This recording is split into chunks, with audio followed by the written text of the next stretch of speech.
This Sports Blitz podcast is brought to you by LMG. Grow your business through logo design, paper products, and video production. Visit leemarketing.net to learn more.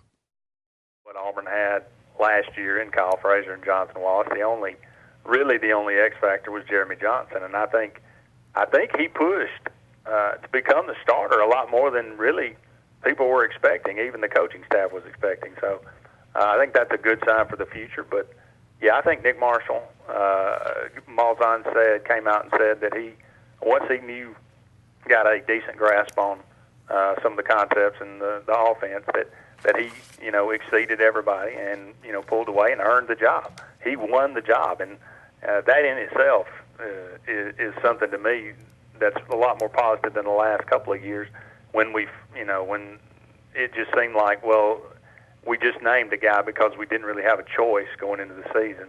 They were both, neither one differentiated themselves. But Marshall did that, and I think that's a good sign.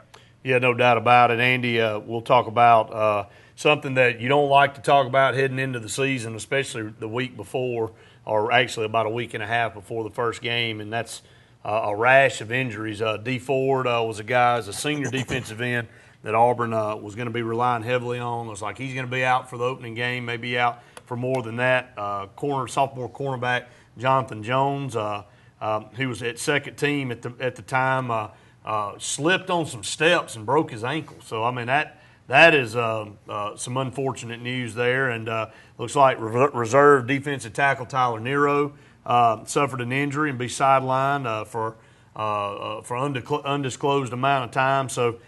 You're going to have some of this happen, and you just hope that it doesn't affect you too terribly bad. But Ellis Johnson alluded to it on the defensive side of the ball. Seems like they've had more than their fair share over there.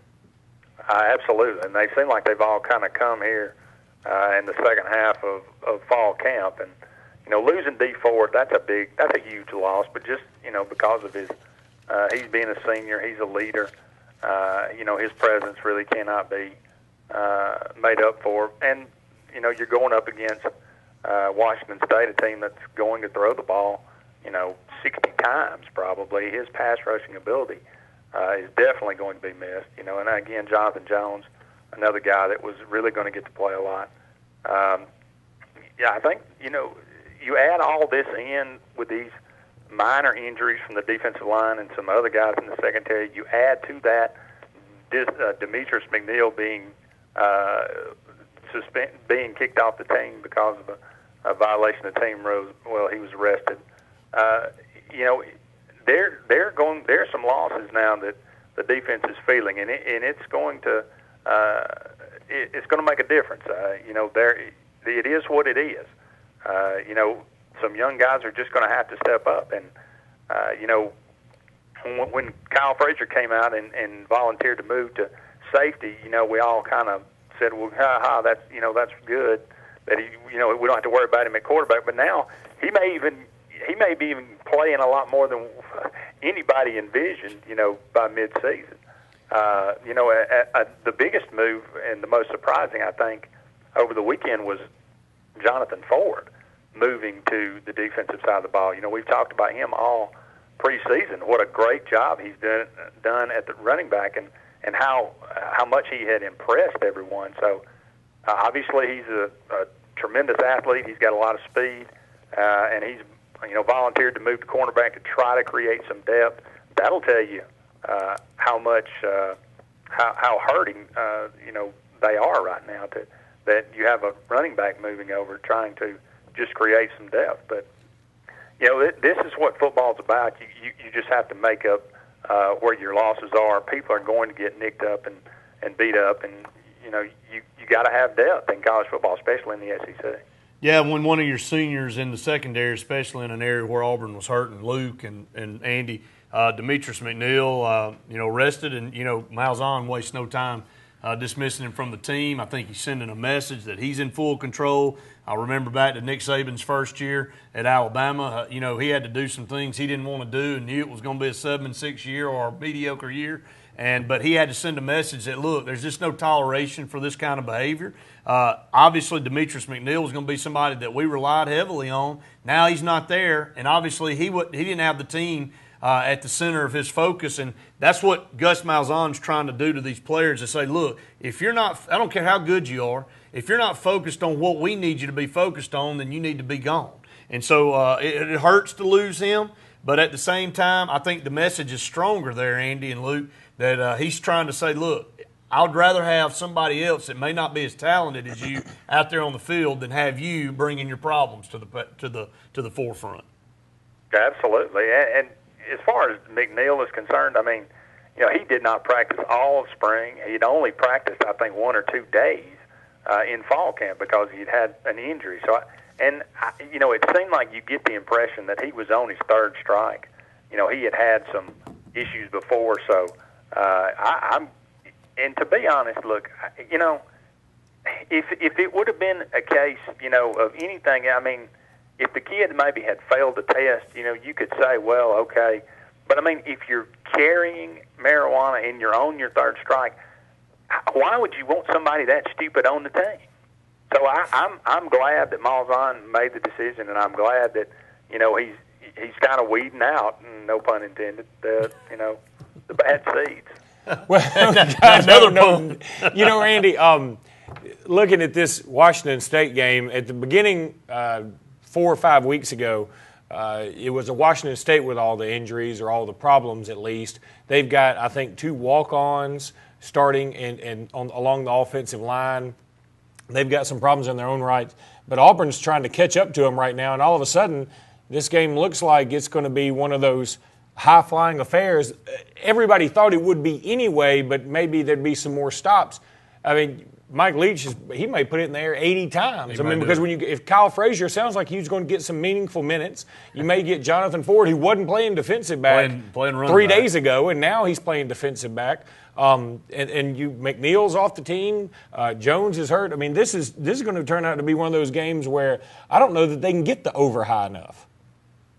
I'm afraid of that. Yeah, when we came in, like you said 2 weeks ago, I thought, they're going to throw the ball a lot, but we've got D Ford, we've got these 2 new, Lawson and Daniel that are, they came out the other day and said that they may be our 2 best pass rushers on the team right now. So, I thought, well, we'll get to the quarterback and, they'll throw it a lot, but, Auburn will control the game and they'll score and Auburn will, kind of win going away. But now, the secondary wasn't exactly a strength of the defense last year. So now we're a mash unit. It creates problems. But look, there are no excuses. This is Auburn is better than Washington State, and they should beat Washington State. That's the bottom line.